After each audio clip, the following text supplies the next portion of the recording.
प्रभात बच्चों, आज हम कक्षा 6 का भूगोल विषय का पाठ 4 मानचित्र का पहला प्रकरण मानचित्र के प्रकार इसके बारे में पढ़ेंगे।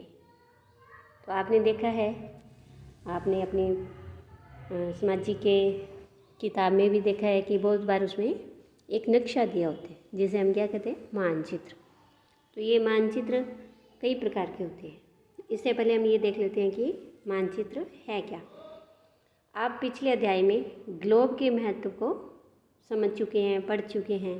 हमने देखा था ना ग्लोब। तो ग्लोब में जो अध्ययन की कुछ सीमाएं होती हैं।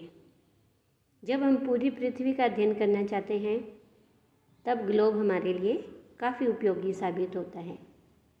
लेकिन जब हम पृथ्वी के केवल एक भाग, जैसे अपने देश या अपने राज्य, जिला, शहर या गांव के बारे में अध्ययन करना चाहते हैं तो यह हमारे लिए उपयोगी साबित नहीं होता, क्योंकि उस ग्लोब पर हमारा देश तो दिखाई देता है लेकिन राज्य, जिले और शहर दिखाई नहीं दे सकते।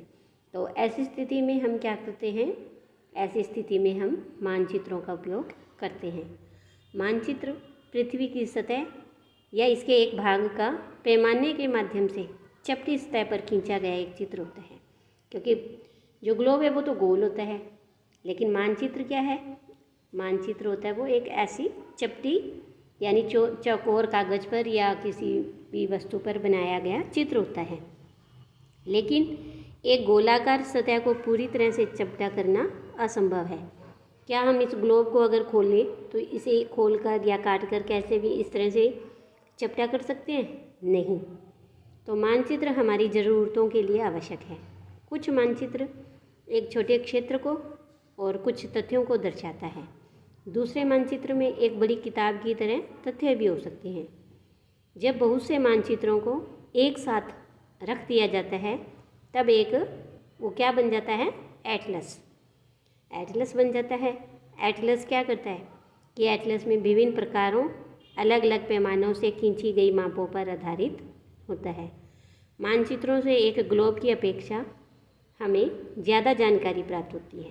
मानचित्र कई प्रकार के होते हैं और जिसमें से हम कुछ को अभी पढ़ लेते हैं।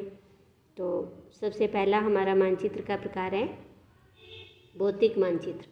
भौतिक मतलब देखो, भौतिक शब्द है जो भूमि से ही बने, भू है ना, भू का अर्थ होता है भूमि। तो पृथ्वी के ऊपर जो भी प्राकृतिक आकृतियाँ हैं, जैसे पर्वत, पठार, मैदान, नदी, महासागर, इन सब को जो दर्शाने वाले मानचित्र हैं वो कौन से मानचित्र कहलाएंगे? भौतिक मानचित्र। इसे हम भौतिक या उच्चावच भी कहते हैं। तो ये देखो, यहाँ पर एक आपको मैं भारत का भौतिक मानचित्र दिखा रही हूँ।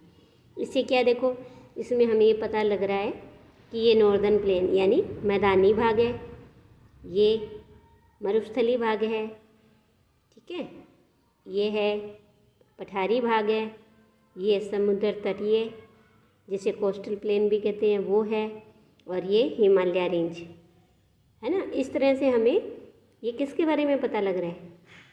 भूमि, भू के बारे में। तो इसीलिए इसी से इसका नाम रखा है भौतिक मानचित्र। तो जिससे हमें जिन पृथ्वी की आकृतियों के बारे में पता लगता है उसे हम भौतिक मानचित्र कहते हैं। और दूसरा मानचित्र का प्रकार है राजनीतिक मानचित्र। अब इस मानचित्र में क्या होता है कि इसमें हमें राज्य, नगर, शहर, गांव और विश्व के विभिन्न देशों और राज्यों और उनकी सीमाओं को दर्शाने वाले जो मानचित्र होते हैं उसे ही हम राजनीतिक मानचित्र कहते हैं।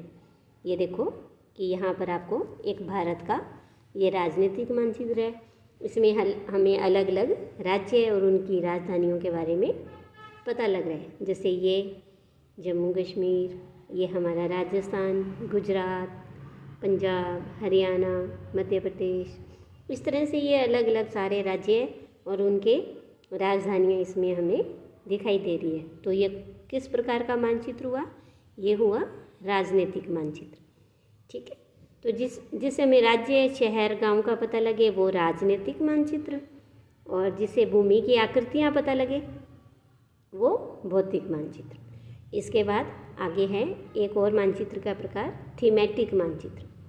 अब ये क्या होते हैं कि ये कुछ मानचित्र होते हैं वो हमें विशेष जानकारियाँ प्रदान करते हैं, जैसे सड़क के बारे में कि कहाँ कहाँ कौन सी सड़कें हैं। कोई मानचित्र है वो वर्षा का हो सकता है, वर्षा का मानचित्र कि कहाँ बारिश कम होती है कहाँ ज़्यादा होती है। ऐसे ही वनों का कि कहाँ जंगल अधिक हैं कहाँ कम है। ऐसे ही उद्योगों के, इस तरह से काफ़ी होते हैं। तो एक विशेष जानकारी देने वाले जो मानचित्र होते हैं उसे हम कहते हैं थीमेटिक मानचित्र। तो इन मानचित्रों में जो सूचना दी गई होती है उसी सूचना के आधार पर उनका नामकरण भी किया जाता है। तो ये देखो कि इधर आपको थीमेटिक मानचित्र, ये 2 चित्र दिए हुए हैं, अलग अलग सूचना दे रहे हैं हमें इस मानचित्र के अंदर कि नेशनल पार्क कि भारत में कहाँ कहाँ नेशनल पार्क हैं। तो ये जो ग्रीन ग्रीन है ये हमें बता रहे हैं कि यहाँ यहाँ पार्क है। और इस मानचित्र में ये बता रहे हैं हमें वर्षा कि कहाँ, साक्षरता के बारे में, माफ़ कीजिए, साक्षरता कहाँ अधिक है और कहाँ कम है। तो इस तरह से कि ये देखो यहाँ पर साक्षरता है वो अधिक है, ठीक है, यहाँ पर इस सबसे ज़्यादा, फिर ये यहाँ पर उससे थोड़ी कम, इस तरह से कम कम करते करते ये देखो यहाँ पर इनके संकेतक दिए होते हैं। तो ये दोनों मानचित्र किस प्रकार के हैं?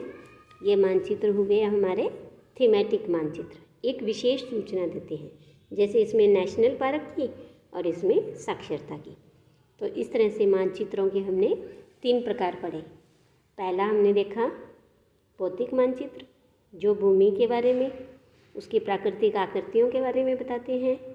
दूसरा हमने पढ़ा राजनीतिक मानचित्र जिसमें राज्य, नगर, शहर, गांव, जिले इनके बारे में या उनकी सीमाएं दिखाई जाती हैं।